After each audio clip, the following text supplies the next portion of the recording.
D'après l'évangile de Jean, sur la croix, Jésus s'adresse à sa mère et aux disciples qu'il aimait. À sa mère, il lui dit de prendre ce disciple pour son fils, et aux disciples, il lui dit de prendre Marie chez lui. Mais qui est ce disciple bien-aimé à l'identité tout à fait mystérieuse? On peut penser que si les différents rédacteurs de l'évangile de Jean ont gardé l'anonymat de ce disciple, c'est pour que chacun puisse s'identifier à lui.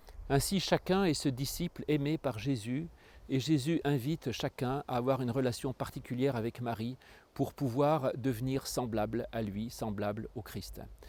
Et pour savoir ce que Marie peut faire, comment elle peut enfanter ce disciple, eh bien il faut revenir encore une fois à l'évangile de Jean. Parce qu'en effet, Marie n'intervient que 2 fois dans l'évangile de Jean, une fois tout au début et une fois tout à la fin. Tout au début, c'est dans les noces de Cana. En effet, l'évangile de Jean ne parle pas de la naissance biologique de Jésus, mais il présente Marie dans les noces de Cana au moment où, en quelque sorte, elle engendre Jésus comme Christ, c'est-à-dire qu'elle le pousse à devenir Messie. Alors comment s'y prend-elle et comment pouvons-nous, à notre tour, devenir à l'image du Christ? Eh bien, Jésus nous invite à repasser par les noces de Cana et par l'action de Marie lors de ces noces. Ce qu'elle fait, et ce qui déclenche tout, c'est qu'elle dit à Jésus « Ils n'ont plus de vin ».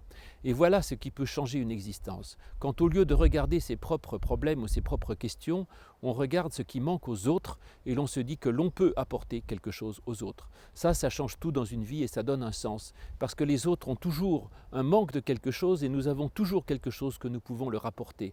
Et du coup, notre vie prend un sens.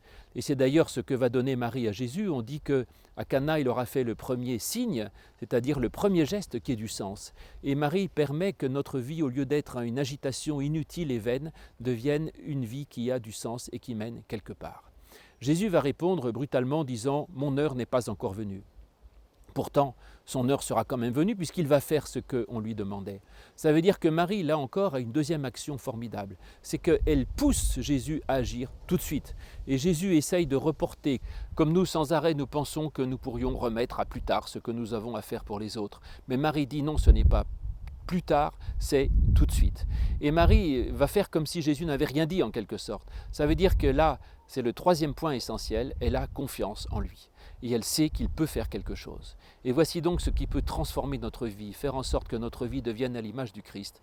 D'abord, si nous savons que Dieu, lui, a confiance en nous, et il croit en nous, il croit que nous pouvons faire quelque chose. Et donc arrêtons de nous dénigrer ou de nous auto-humilier, comme si c'était un prétexte pour ne rien faire.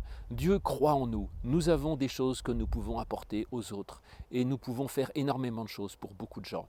Ensuite, Marie nous montre le manque qu'il peut y avoir chez les autres et tout ce que nous pouvons apporter. Et il y a beaucoup de choses que nous pouvons apporter parce que ce monde a soif de joie, d'espérance, d'amitié, de présence, de parole ou même de compagnie ou je ne sais. Mais en tout cas, ce monde a soif de quelque chose qui lui manque. Et après, eh bien, elle nous pousse à dire que cette heure qui convient n'est pas celle qui nous convient à nous, mais c'est l'heure de l'urgence lorsque les autres ont besoin de nous.